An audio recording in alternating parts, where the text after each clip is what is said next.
देवी और सज्जनों, आज के इस वीडियो में मैं राजा मिश्रा चर्चा करने जा रहा हूँ मेष राशि फल मई 2023 के बारे में कि मेष राशि वालों के लिए ये आने वाला महीना मई का कैसा रहेगा, किस मामले में बढ़िया रहेगा, किस मामले में खराब रहेगा, इसी विषय पर चर्चा करेंगे। देवी और सज्जनों, आप में से बहुत सारे लोग ये सोच रहे होंगे कि अभी तो 6-7 तारीख ही है, अभी से मई का राशिफल बताने का क्या मतलब। कुल 12 राशियां हैं, एक दिन बीच करके मैं ये मासिक राशिफल बताता हूँ और हर दूसरे दिन दैनिक राशिफल बताता हूँ और एक दिन में 1 से 2 वीडियो ही इस प्रकार का डाल पाता हूँ। इसीलिए ये मीन राशि तक पहुँचते पहुँचते अप्रैल महीना ख़त्म हो जाएगा और तब जा कर के कहीं मीन राशि वालों को अथवा जिस राशि की अंतिम में राशिफल बनेगी उस राशि वालों को वीडियो प्राप्त हो पाएगा। इसीलिए मैं आपको बताने जा रहा हूँ। देवी और सज्जनों, आपके सामने में स्क्रीन पर मैं मेष राशि वालों का गोचर कुंडली मई 2023 का बना हुआ है। इसमें से बहुत सारे ग्रह ऐसे हैं जो आपके फेवर में हैं, तो बहुत सारे ग्रह ऐसे हैं जो आपके विपरीत हैं। एक ही जगह पर में, एक ही भाव में ऐसे ऐसे ग्रह हैं जो कुछ समय के लिए आपके फेवर में तो कुछ समय के लिए आपके विपरीत फल देने के लिए तैयार है। बड़ा गौर से समझने की आवश्यकता है, कंफ्यूजन उत्पन्न नहीं करना है, असमंजस ऊहापोह की स्थिति में नहीं रहना है। जब मैं कहूँगा कि ये ग्रह अच्छा फल देगा तब यही समझना है कि ये ग्रह अच्छा फल देगा, और उसी टर्म में जब मैं कहूँगा कि ये ग्रह बुरा फल देगा तो फिर यही समझना है कि ये ग्रह ये बुरा फल देगा।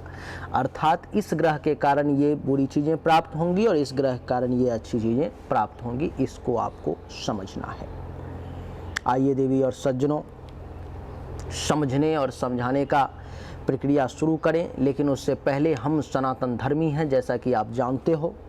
मैं सनातन धर्म की जय जयकार करूंगा ही, चाहे इससे मेरे व्यूअर घट जाएं, बढ़ जाएं, कोई देखे ना देखे, क्योंकि मैं तभी हूँ जब मेरा सनातन धर्म है। जिस दिन मेरी सनातन धर्म खत्म हो जाएगी उस दिन मैं भी समाप्त हो जाऊँगा। मैं अगर समाप्त भी हो गया तब भी सनातन धर्म अजर है, अमर है, चलता रहेगा। इसलिए आइए देवी और सज्जनों, हम सब का ये कर्तव्य है। बहुत लोगों को अच्छा भी नहीं लगता कि समय की बर्बादी होती है 2 मिनट, लेकिन फिर भी मैं करूँगा। बोलो सियावर रामचंद्र की जय, बोलिए रति रमन घनश्याम की जय, बोलिए राधा रानी की जय। धर्म की जय हो, धर्म की जय हो, अधर्म का नाश हो, अधर्म का नाश हो, प्राणियों में सद्भावना हो, प्राणियों में सद्भावना हो, विश्व का कल्याण हो, विश्व का कल्याण हो। नगर बस्ती की जय हो, नगर बस्ती की जय हो। अपने अपने माता पिता की जय हो, अपने अपने गुरुदेव भगवान की जय हो, गौ माता की जय हो, सनातन धर्म की जय हो, आप सभी भक्तगणों की जय हो। गौ हत्या बंद हो, गौ हत्या बंद हो, गंगा अवंध हो, गंगा अवंध हो, भारत अखंड हो, भारत अखंड हो। हेलो, नमस्कार, आदाब, सलाम, सत श्री अकाल, केम छो, कस्य काय, केरो हाल है, केना छी यहाँ सब, कई सनवानी, हाउ आर यू, कैसे हैं आप लोग, केमो नाचो, मनक्कम, खम्हागनी हुकुम, केमती अच्छंती की खबोर, नमस्तो भ्यंग। देवी और सज्जनों, आइए चर्चा को आरंभ करें। सबसे पहले चर्चा ग्रहराज सूर्य से शुरू करेंगे। 14 मई तक सूर्य आपके कुंडली के प्रथम भाव में मेष राशि में उच्च के रहने वाले हैं। देवी और सज्जनों, जब भी कोई ग्रह उच्च का होता है तो वो गोचर में हो अथवा आपकी जन्म कुंडली में बहुत अच्छा फल देता है, अपवाद को छोड़ करके। जब भी कोई ग्रह नीच का होता है तो चाह करके भी अच्छा फल नहीं दे पाता, चाहे वो गोचर में हो या मूल जन्म कुंडली में। आपकी जानकारी के लिए बता दूं कि सूर्य का प्रथम भाव में बैठना आपको शारीरिक तौर पर 14 मई तक काफ़ी मजबूत बनाने का, काफ़ी स्ट्रॉन्ग बनाने का प्रयास करेगा। मानसिक तौर पर में भी आपको बहुत मजबूत करने का प्रयास रहेगा सूर्य का, क्योंकि मस्तक पर में बैठा हुआ है। एक मामले, जिस मामले में विशेष ध्यान देने की आवश्यकता है वो ये है कि आपको गुस्से पे कंट्रोल करने की आवश्यकता है। अगर आपने इस महीने में मस्तक पे आग का बैठना यानी कि सूर्य का बैठना गुस्से पर में अगर कंट्रोल कर लिया तो आपके लिए ये महीना वरदान साबित हो सकता है। मेष राशि वाले रंग रूप को भी बड़ा सुंदर, चमकता दमकता, बड़ा मनमोहक छवि जो है आपके सामने में ला करके रख देगा। ज्ञान में वृद्धि होगी, शरीर में बल का एहसास होगा, विवेक का सहारा मिलेगा भगवान सूर्य नारायण के कारण। 14 मई तक शील स्वभाव चरित्र भी बढ़िया रहेगा, गौरव करने लायक काम भी करेंगे, सिवाय गुस्सा के अगर आपने कंट्रोल कर लिया तो। सूर्य की सप्तम दृष्टि सप्तम भाव पर में है, जिसके कारण से जीवन साथी का सुख भी मिलेगा। जिस किसी भी व्यक्ति का विवाह हो चुका है उनको दैनिक रोजगार व्यवसाय के क्षेत्र में भी आपको विशेष लाभ के योग बनेंगे। आपकी जानकारी के लिए बता दूं कि वैवाहिक जीवन भी आपका खूब सुखद, बहुत बढ़िया जो है सो आपको महसूस होगा। आपके लिए अगर आपके पेशाब के रास्ते से संबंधित, गुप्त इंद्रिय से संबंधित भी किसी प्रकार की परेशानी है तो उसको भी सूर्य दूर करने का प्रयास करेगा। प्रत्यक्ष रूप से भी अगर कोई शत्रु टकराने की कोशिश करेगा तो उसको भी परास्त करेगा। पार्टनरशिप में भी काम धंधा जो है आपका वो अच्छा चलाने का सूर्य का प्रयास रहेगा। देवी और सज्जनों, आपकी जानकारी के लिए बता दूं, कि 14 मई के बाद यही सूर्य कुंडली के दूसरे भाव में आ जाएगा और दूसरे भाव का मालिक है, दूसरे भाव में बैठा हुआ है और सूर्य मालिक है पंचम भाव का। पंचम भाव का स्वामी का दूसरे भाव में आना यानी कि आपको संतान के तरफ से जो है सो ये कुछ विशेष धन लाभ दिलवाने का प्रयास करेगा। 14 मई के बाद सूर्य आपके संतान के तरफ से, आपके बच्चों के तरफ से, आपके पास में जो शिक्षा है, आपके पास में जो ज्ञान है, उसके बदौलत ये आपको बैंक बैलेंस करवाने की कोशिश करेगा। देवी और सज्जनों, कुंडली के दूसरे भाव में बैठा हुआ सूर्य आपके यश में वृद्धि करवाएगा, चाहने वालों की संख्या को भी बढ़ाएगा, धर्म कर्म मंगल कार्य के तरफ भी आपके रुझान को बढ़ाएगा, अचानक से कुछ धन लाभ भी दिलवाएगा, पेट से संबंधित परेशानी को भी दूर करने का प्रयास करेगा। और देवी और सज्जनों, दूसरे भाव में बैठा हुआ सूर्य वाणी पर में कंट्रोल रखने की आपको मैं सलाह देता हूँ। सूर्य का प्रयास रहेगा कि आप कुछ ऐसा बोल दें, आप कुछ ऐसा तीखा कड़वा विषैला बोल दें जिसके कारण से 14 मई के बाद आप परेशानी में आ सकते हैं, लेकिन ऐसा नहीं करना है। अपने वाणी पर में जो है देवी और सज्जनों विशेष ध्यान देने की आवश्यकता है। आपको दुष्ट और बुरे लोगों के संगत में नहीं जाना है, नहीं तो 14 मई के बाद दूसरे भाव में बैठा हुआ सूर्य दुष्ट और बुरे लोगों से भी संगत करवा सकता है। वो लोग भी आपकी तरफ खींचे चले आएंगे, आपके साथ बैठेंगे उठेंगे और ये प्रयास रहेगा किसी प्रकार से इसको अपने संगत में ले लिया जाए। और अगर आपको वो अपने संगत में लेंगे तो जैसा कि आप जानते हो कि संगत से गुण होत है, संगत से गुण जात। अगर एक गिलास दूध लेकर के भी आप शराब के दुकान पर में बैठ के अगर दूध पियोगे तो लोग यही समझेंगे कि ये शराब पी रहा है। क्यों? क्योंकि आप ऐसी जगह पे हो, ऐसे संगत में हो जिसके कारण से। देवी और सज्जनों, इसलिए दुष्ट और धूर्त लोगों से बच करके चलने का प्रयास करें। कुछ मस्तिष्क से संबंधित, आंख से संबंधित पीड़ा 14 मई के बाद आपको परेशान करने का प्रयास कर सकती है, लेकिन उस मामले में भी सतर्क रहने की कोशिश करें। अपने व्यापार पर पूरा नज़र चौकस रहें, जिसके कारण से धन हानि वगैरह ना हो, कोई आपके साथ धोखेबाजी ना कर पाए। इस मामले में विशेष चौकस रहने की आवश्यकता है। आपको मैं बता दूं कि मित्रों और संबंधियों, आपके जो दोस्त हैं, आपके जो मित्र हैं, उनके साथ भी जो है, उनसे भी जो है सो संबंध बढ़िया बना के रखना है, लेकिन अपना तीसरा नेत्र हमेशा खुला रखना है। ये दो आँखों से तो देख ही रहे हो, दो कानों से तो सुन ही रहे हो, लेकिन तीसरा कान और तीसरा आँख, ये भी उस पर में हमेशा लागू होना चाहिए। नहीं तो अनुभव करेंगे, देखेंगे कि वही दोस्त, वही मित्र, वही सगे संबंधी आपके साथ धोखा कर जाएंगे। देवी और सज्जनों, आपकी जानकारी के लिए मैं बता दूं, इस समय में आपको चाहिए कि आप किसी से भी वाद विवाद ना करें, किसी के साथ भी ज़्यादा बहस करने की कोशिश ना करें, क्योंकि वाणी पर में, जीभ पर में सूर्य बैठा हुआ है और ये प्रयास करेगा कि कुछ ना कुछ ऐसा आग लगवा दूं कि ये आग को बुझाता रहे, परेशान होता रहे।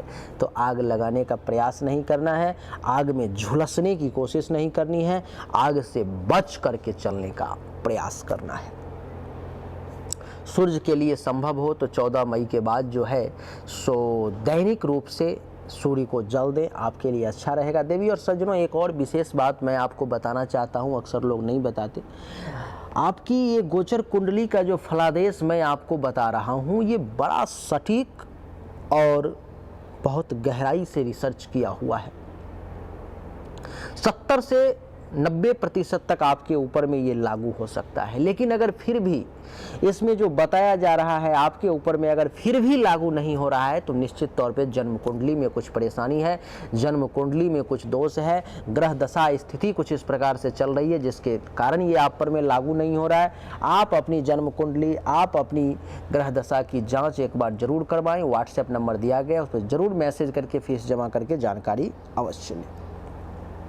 सूर्य के बाद मंगल की चर्चा करेंगे। देवी और सज्जनों, मंगल कर्क राशि का बैठा हुआ है। कब?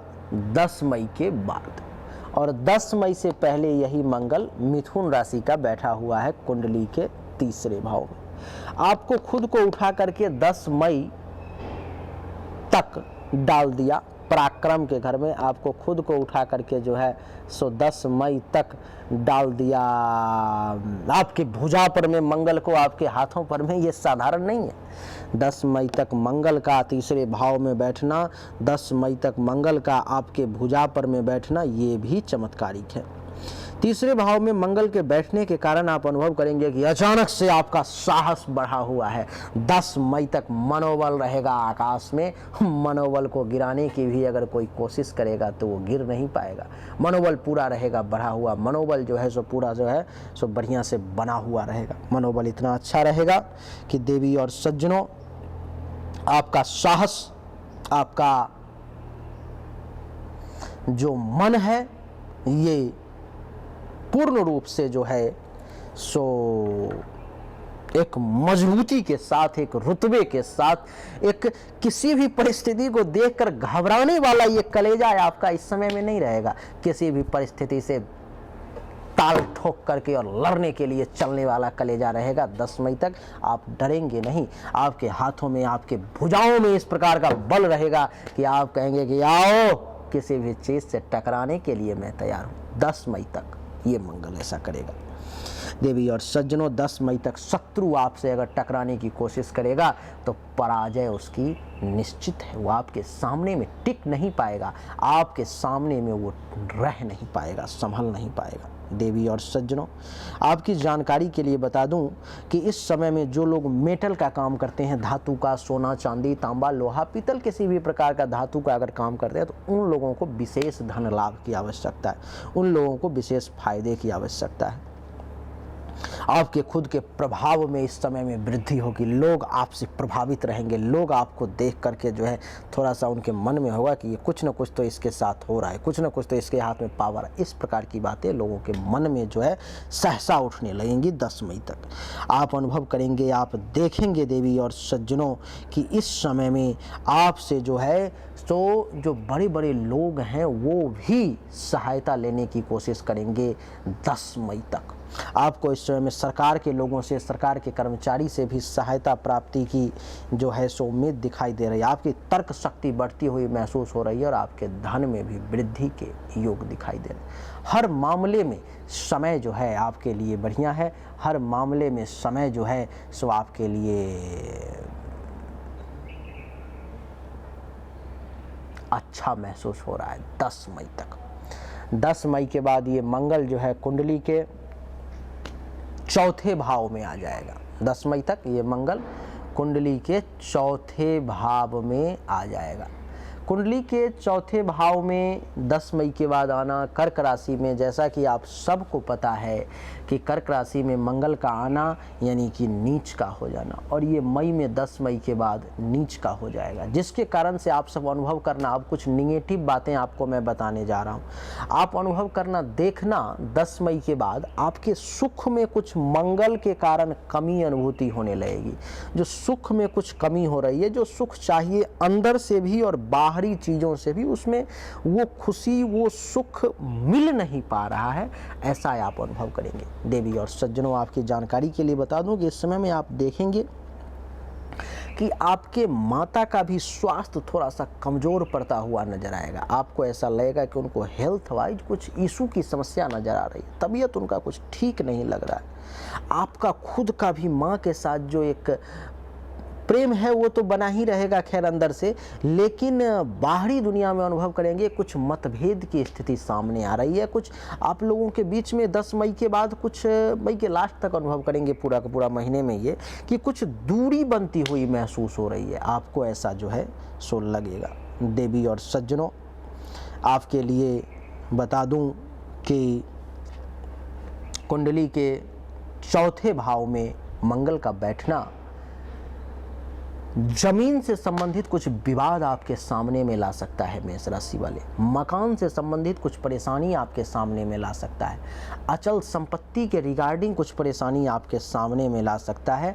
गाड़ी घोड़ा वाहन के रिगार्डिंग कुछ परेशानी आपके सामने में आ सकती है, इसलिए बड़ा संभल कर चलना है। अनएक्सपेक्टेड धन हानि के भी योग बनेंगे। छाती, हृदय, फेफड़े से संबंधित परेशानी भी जो है सो आपकी सामने आ सकती है, इसलिए थोड़ा सा सतर्क रहने की आवश्यकता है इस मामले में। आपको मैं खुश करने के लिए झूठ नहीं बोलूँगा। 1 2 3 4 मंगल की चौथी दृष्टि सप्तम भाव पे है। मंगल का 10 मई के बाद ये भी प्रयास रहेगा कि जीवन साथी के साथ भी कुछ दूरी बने, कुछ छोटी छोटी बातों पर में बहस हो, मंगल का ऐसा प्रयास रहेगा। और आपको मैं ये भी बता दूं कि सप्तम भाव में दृष्टि मंगल के पड़ने के कारण ये दैनिक रोजगार, व्यवसाय के क्षेत्र में भी कुछ परेशानी, कुछ प्राइवेट पार्ट से संबंधित परेशानी भी देने का प्रयास करेगा। पिता के साथ जरूर संबंध को बढ़ाएगा, क्योंकि उच्च की दृष्टि इसकी पड़ गई 10वें भाव पर में। पिता से जरूर लाभ दिलवाने का प्रयास करेगा। पिता और पैतृक संपत्ति के रिगार्डिंग भी कुछ आपको लाभ ये दिलवा सकता है।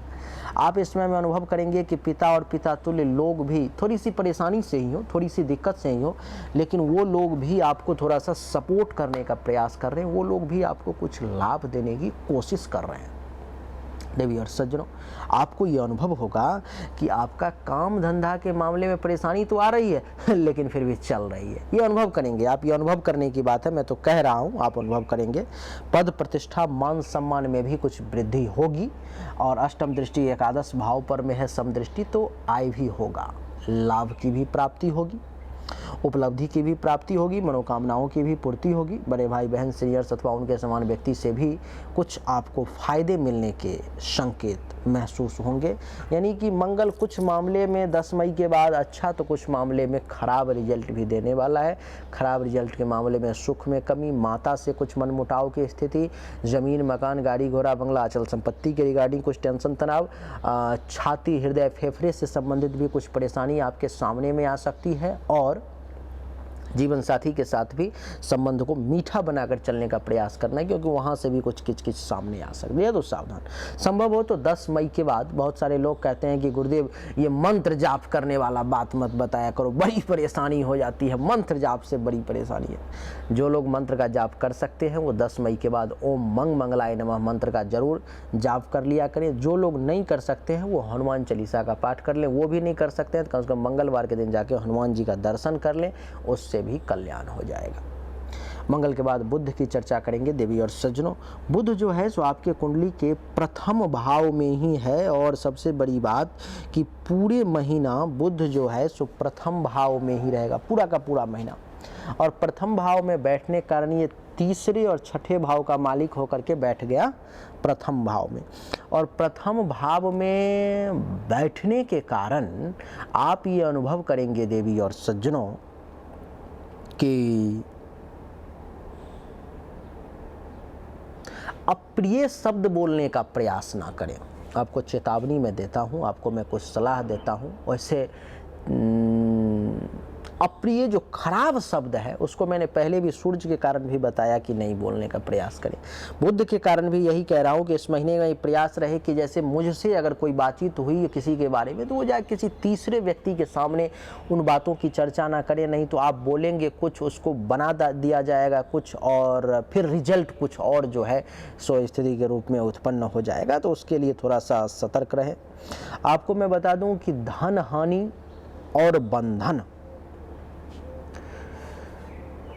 प्रयास करें कि जहां तक संभव हो पाए धन को बचाया जाए, मन को अपना कंट्रोल करके रखें। किसी के बंधन में पड़ने की कोशिश ना करें, कुछ ऐसा एग्रीमेंट ना साइन कर दें, कुछ ऐसी बातों को किसी को जवान ना दे दें जिसके कारण से बंधन में पड़ जाएं कि अब तो मैंने बोल दिया तो करना पड़ेगा। इस प्रकार की चीजें ना करें। गुस्से में आकर कोई निर्णय ना लें और भावना में बह करके कोई वचन ना दें, तो आप जीवन में हमेशा सुखी रहेंगे। आपको मैं बता दूं कि छोटे छोटे झगड़ों के कारण भी कुछ धन की हानि हो सकती है, इसलिए लड़ाई झगड़ा से सतर्कता बरतें। लड़ाई झगड़ा ना हो, किसी के साथ वाद विवाद ना हो तो ज़्यादा बढ़िया। लोगों का आदर सत्कार जो है सो करें, ऐसा ना किसी का अपमान ना कर दें जिससे आपको भी परेशानी हो जाए। संबंधियों के साथ थोड़ा सा दूरी बना करके रखें, इसमें में डिस्टेंस मेंटेन करें। और रास्ते में चलते वक्त जो है सो विशेष सावधानी के साथ चलें। ऐसे लोगों के यहाँ ना जाएं जो आपको अनादर कर सकते हैं, जो आपके साथ जो है सो परेशानी उत्पन्न कर सकते। ऐसे लोगों के साथ संबंध ना बनाएं, ऐसे लोगों के साथ ना जाएं तो ज़्यादा अच्छा रहेगा। तो देवी और सज्जनों, ये स्थिति बुध की है। संभव हो तो बुध के लिए बुधवार के दिन ओम बुंग बुधाय नमः मंत्र का जरूर जाप कर लिया करें। अगर वो संभव ना हो तो कुछ हरा चारा लेकर के गाय को खिला दे बुधवार के दिन, उससे भी राहत होगा। बुध के बाद गुरु का बता दूं, गुरु आपके कुंडली में प्रथम भाव में ही पूरे मई के महीने में रहने वाला है। और गुरु इस कुंडली में मालिक है नवम और द्वादश भाव का। भाग्य को उठा करके सीधा मस्तक पर में डाल दिया गया, जिसके कारण से गुरु जो है आपको बहुत लाभ देने वाला है इस समय में। प्रथम भाव में गुरु के बैठने के कारण इस समय में अनुभव करेंगे कि ज्ञान का मालिक अगर मस्तक पे बैठ जाए तो फिर क्या कहना है। ज्ञान में आपकी बहुत वृद्धि होने जा रही है इस समय में। आप ये अनुभव करेंगे कि आप अपने ज्ञान के बदौलत बड़े बड़े महारथी को इस समय में चित कर देंगे, आपके सामने चल नहीं पाएंगे वो लोग। आपकी बुद्धि की बदौलत, आपके विवेक की बदौलत, उसमें विनम्रता बनी रहेगी। सबसे बड़ी बात कमाल की है, पंचम दृष्टि पंचम भाव पर में है। संतान में भी पुत्र के प्राप्ति का, पुत्र से संबंधित कुछ अच्छा खबर मिलने का, संतान से संबंधित कुछ बढ़िया खबर मिलने का योग भी बन रहा है। विद्या बुद्धि का भी सही इस्तेमाल करेंगे। आपके बारे में चर्चा अलग अलग लोग भिन्न भिन्न जगहों पर में करेंगे, जिसे सुनकर के आपको खुशी मिलेगी। सप्तम दृष्टि सप्तम भाव पर में रोजगार व्यवसाय को बढ़ाने का कोशिश करेंगे। आपके बारे में जो है सो बता दूं कि नवम दृष्टि नवम भाव पर में तो धर्म का पालन करने की आपको कोशिश करवाएगा गुरु। आपसे तीर्थ यात्रा वगैरह करवा सकता है। आपको बता दूं कि इस समय में अनुभव करेंगे कि भाग्य का भी बढ़िया सपोर्ट मिल रहा है। भाग्य भरोसे भी जो है सो कुछ काम होता चला जा रहा है।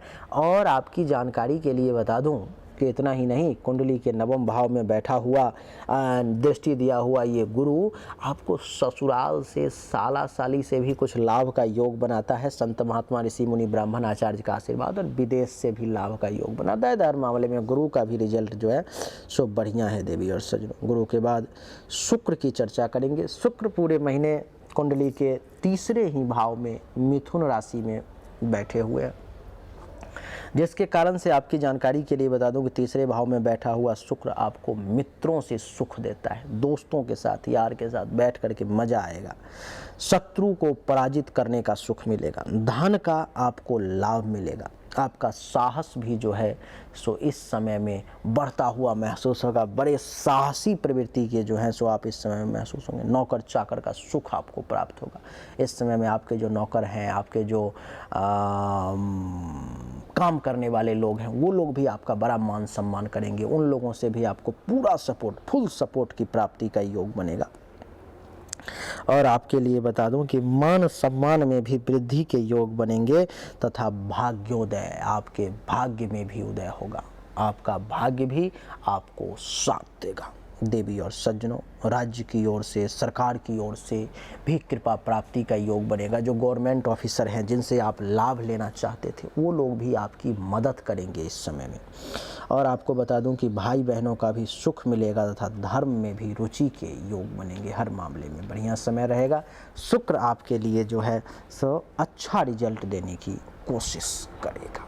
तो शुक्र का रिजल्ट आपके लिए हर मामले में बहुत अच्छा है, बहुत बढ़िया है, कहीं कोई दिक्कत की बात नहीं। शुक्र के बाद शनि की चर्चा करेंगे देवी और सज्जनों।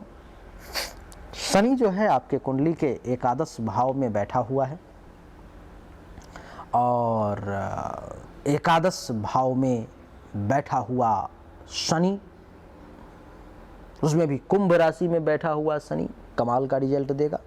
जैसे कि इस समय में अनुभव करेंगे, एकादश भाव में ये बैठा हुआ शनि आपको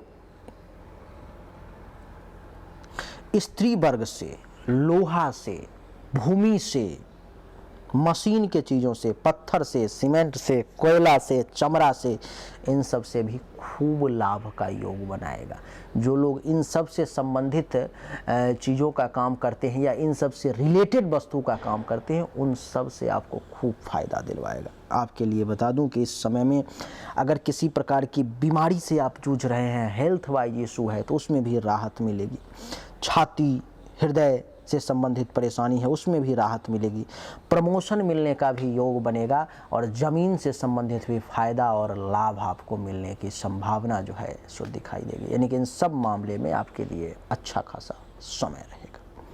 शुक्र के बाद जो है, शनि के बाद जो है सो अब राहु केतु की चर्चा करेंगे। राहु आपके कुंडली के प्रथम भाव में मेष राशि में बैठा हुआ है देवी और सज्जनों। गोचर का राहु क्योंकि मेष राशि में बैठा हुआ है, इसलिए कुछ मामले में अच्छा तो कुछ मामले में बुरा रिजल्ट भी देगा। जैसे आप कहेंगे किस मामले में, तो सुने। राहु इस समय में आपके मान सम्मान को बढ़ाएगा, आपके मान को बढ़ाने का प्रयास करेगा, आपके धन संपत्ति को बढ़ाने का भी कोशिश करेगा।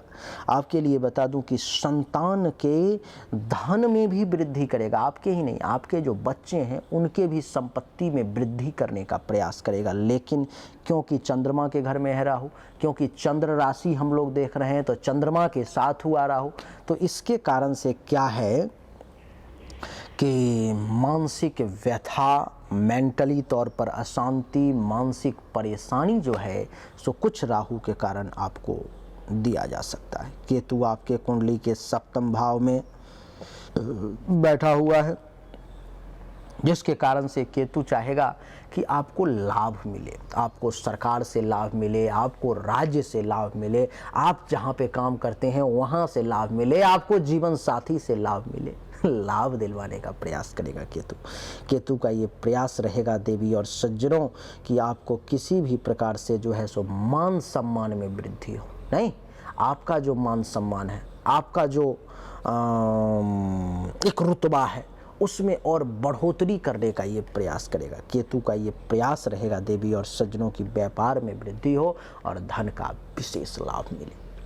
तो इन सब मामलों में ग्रहों का रिजल्ट हमने बताया, कौन सा अच्छा कौन सा खराब है। उपाय आपके लिए जो बताया कि 14 मई के बाद संभव हो तो सूर्य को दैनिक रूप से जल दें, और 10 मई के बाद संभव हो तो मंगल के लिए जो है सो मंत्र का थोड़ा सा जाप कर ले, ओम मंगलाय नमः, मंगलवार के दिन अच्छा रहेगा, या हनुमान जी का दर्शन भी कर लेंगे तो काम चल जाएगा।